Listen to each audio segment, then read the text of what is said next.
우선이 보시기에 이동관 방통위원장이 이제 뭐 청문회가 어떻게 진행될지 좀 지켜보고 해야겠지만 하면 우리가 15년 전에 봤던 이른바 이제 말하자면 방송 장악, 언론 뭐 MBC와 KBS와 YTN에서 있었던 일들의 또 다른 버전이 지금 당연히 오는 수순으로 간다고 보십니까? 이 사람이 한 번 당하면은 생각보다 머리가 좋아져.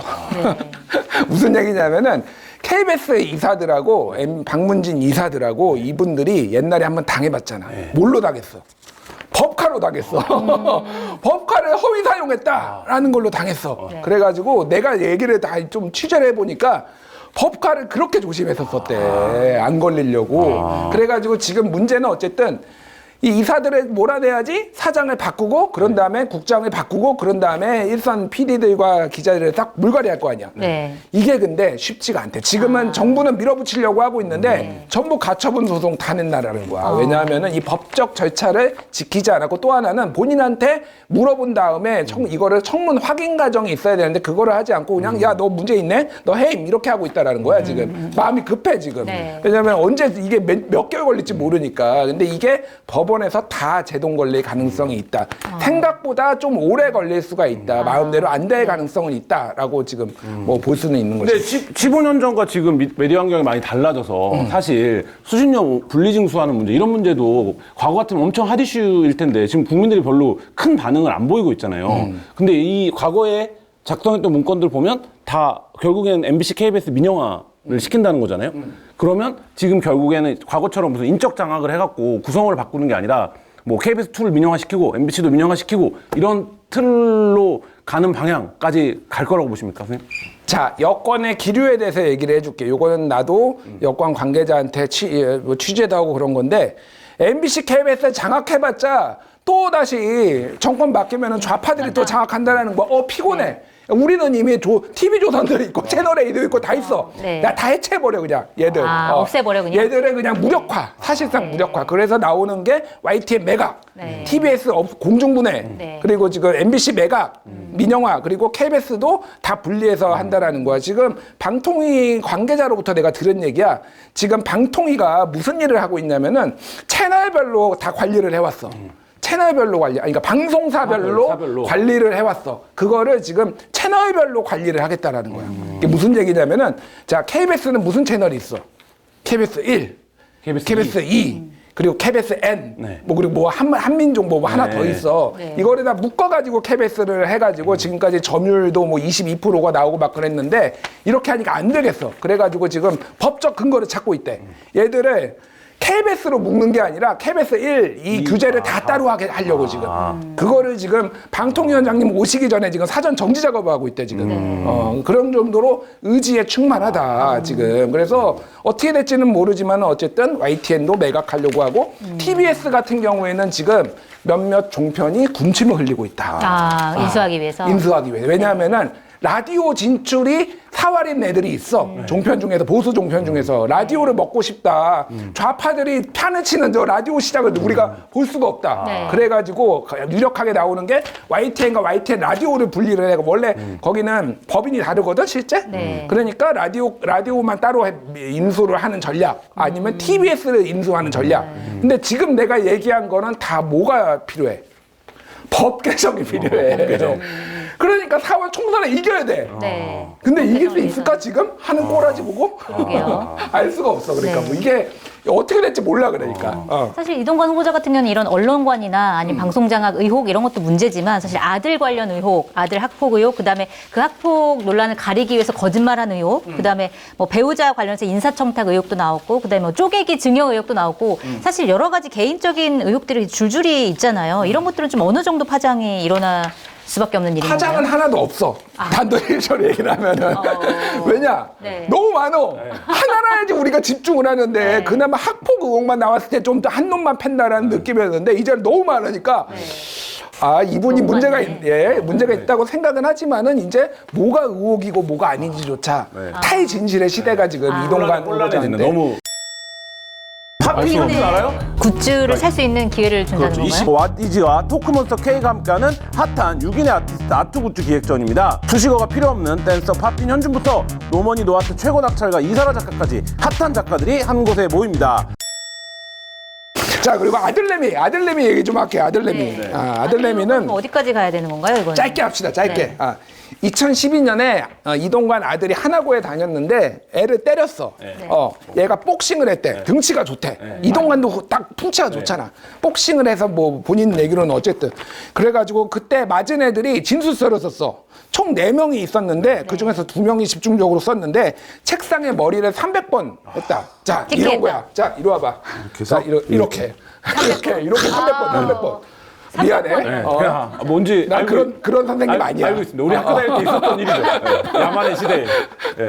이거를 300번 했다라는 거야. 네. 과장이 있더라도 한 100번 이상 하지 않았을까? 아, 그러게요. 그 외에 침대에 눕혀서 밟거나 험악한 분위기를 조성했다라는 건데 그 기숙학교니까 기독교에 자기들끼리. 하나고라고 네. 저기 은평구에 있는 그 북한산 자리평 말에. 사립고 유명한 하나은행에서 네. 운영하는 거야. 그래서 문제는 이런 게 있으면은 학폭위를 열어야 되잖아. 그렇죠. 학폭위가 안 열렸어. 네. 왜 안 열렸을까? 자, 김승유 이사장한테 그 하나은행 이사장한테 전화를 했어. 이동관 당시 대변인인가? 12년도니까 그때 청와 그 언론특별 보좌관이네. 네. 직책은 중요하지 않아. 그냥 이동관인 게 중요해. 그렇죠. 자, 이동관이 전화를 했어. 그래가지고 하나은행 이 김승유 이사장한테 김승유는 알다시피 그리고 이명박과 고려대 경영학과 동기야. 네. 73학번인가 그럴 거야 아마. 그래서 매우 이제 잘 나갔던 사람이야. 전화를 했어. 자, 이동관의 주장은 이거야. 자, 저희 아들이 학폭을 했는데 어떻게 된 건지 이사장님 좀 알려 주세요라고 네. 했다라는 거야. 네. 이사장이 어떻게 알아? 학교에 이분은 금융계에 계신 분이야. 지금 금융을 하기도 바쁜 분인데 네. 말도 안 되는 얘기고 이사장이 MBC 스트레이트인가? 거 PD 수첩인가 거기에 얘기를 했어. 뭐라고 얘기를 했냐면은 얘 전학 좀 시켜주세요. 뭐 이런 거 열지 않고 학폭위 같은 거 열지 않고 전학 좀 시켜달라. 문제 좀 안 이동관 생기게 해달라. 후보자께 예, 네. 그렇게 이동관이 김승유한테 그렇게 얘기를 했다라는 거지. 근데 본인은 부인하고 있고 문제는 어쨌든 학폭위가 아니라 선도위 결정으로 이게 열렸다라고 이동관은 주장을 했어. 네. 근데 알고 보니까 선도위가 안 열렸어. 열렸다. 아예 안 열렸어. 거짓말까지 했어. 네. 등등등. 근데 다만 그때 4명 맞은 4명 중에 1명이 이거는 과장됐다 진술이라고 네. 하는데 나머지 3명은 지금 나타나지 않고 있는 상황이고 언론들이 지금 눈에 불을 켜고 그 3명을 찾고 있다는 후문이야. 네. 한겨레 김환이 찾아야지. 제일 잘하잖아 김환. 그런 거. 하나고 또 저희 집에서 가까운데. 근처잖아. 은평구 주민. 빨리 찾으라고 빨리. 주말만 되면 그렇게 고급차들이 쫙 앞에 섭니다. 네. 그 애들이 이제 다시 학교 그 집에 갔다가 이제 입소할 때 엄청난 학교입니다. 자, 어쨌든 뭐 그거 외에 아까 전에 우리 송채경화 학생이 얘기를 했지만은 한두 개가 아니야. 뭐 이를테면은 2010년에 이동관 배우자한테 2천만 원과 함께 인사청탁을 했는데 2천만 원은 돌려주고 인사청탁 그 내용만 받아갔다. 돌려주면 다 돌려줘야지. 내용을 왜 가져갔을까? 내용을 왜 가져가 그러면은. 믿을 수 있어? 네. 김한 믿을 수 있어? 돈은 돌려줬다는 얘기? 아니요, 믿을 수 없죠. 왜 믿음이 부족해 그렇게? 그러니까. 거짓말하시는 근데 분이 이분이 아니라고. 돌려줄 수도 있는 게 재산이 굉장히 많아요. 아, 근데 굳이 2천만 원이 필요하지 않다? 네, 재산이 51억을 신고를 지금 했는데 네. 이명박 정부를 지나면서 한 3배 정도 재산이 늘었더라고요. 그러니까 우리 시야에서는 10여 년 동안 사라져 있었는데 그 15년 사이에 재산은 3배가 늘어나는 그리고 더군다나 그 황혼기에 그러니까. 예, 그런 이 재산도 그래도 지금 쪼개기 증여다 불법이 있었냐 없었냐 이 논란인데 요걸 좀 어떻게 보십니까? 부러워. 많이 얘기하지 않을게. 그냥 부러워. 능력자다. 졌네요, 이미. 부러워. 그 외에 뭐 농지법으로 2004년에 땅을 뭐 부인이 8,000 네. 제곱미터 본인이 2,000 제곱미터에서 농지법 위반이 있었는데 이거를 2008년에 국민일보가 보도하려고 하니까 편집국장한테 전화해가지고 보도를 못하게 하니까 국민일보 노조가 폭로를 해가지고 이게 기사화된 적이 있었어. 네. 그러니까 수시로 전화하고 수시로 압박하고 겁박하고 바꿔치기 하고 이런 분이야. 장학 이동관이 괜히 장학 나온 이동관 후보가 선생. 아니네요. 네, 그러니까.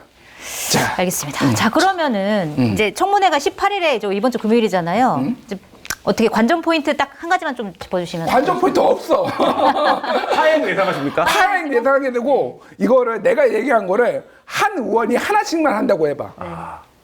뭐가 논점인지 아무것도 몰라. 하루 종일 질문만 하고 그건 아닙니다. 팩트 체크가 안 돼. 그냥 사람들은 듣다 보면은 뭔가 이 사람은 의혹이 많은데 뭔가 문제가 있는 것 같은데 하지만은 대통령이 임명하니까 임명할 거야. 임명 강행, 결국 임명은 된다. 결국 임명된다. 네. 아니 임명 안 할 이유가 있어?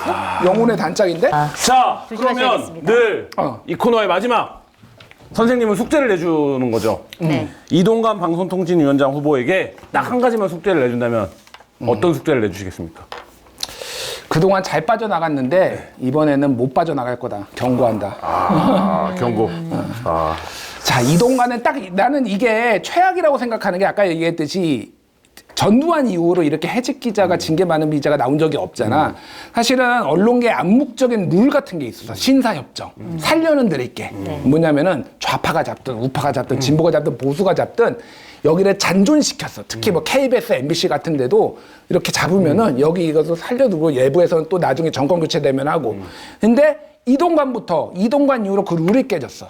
그래서 이 언론계가 오징어 게임이 돼버렸어. 네. 생존 투쟁, 이게 노선 경쟁이 아니라 생존 투쟁이 돼버렸어. 그러니까 다 알겠지만은 모 방송국은 선후배들끼리 인사도 안 해. 노선이 다르면은 아예 그냥 쌩까 지나가면서. 이게 완전 이 한국을 언론계를 이 지경으로 만든 게 이동관이거든. 그걸 또 하겠다라는 거야. 내가 우리 시청자들한테 말씀드리고 싶은 거는 이거는 진보와 보수의 문제가 아니다. 예. 상식과 비상식의 문제다라고 말씀을 드리고 싶고 이동관 가만두지 않겠어. 이번엔 빠져나갈 수 없다. 빠져나갈 수 마무리를 없다. 하도록 하겠습니다. 그 전에 내가 다 잘릴 것 같다. 그게 빠를 것 같다. 빠를 것 같다. 네, 알겠습니다. 조태철님께서 한겨레 TV 멤버십에 가입해 주셨다고 합니다. 한이 핵관이 원고를. 핵관이라는 말이 이동관 수석이 만든 말입니다. 맞아, 핵관. 청와대 핵심 관계자는 나 하나다. 네. 그래서 본인을 핵심 관계자 핵관. 그렇군요.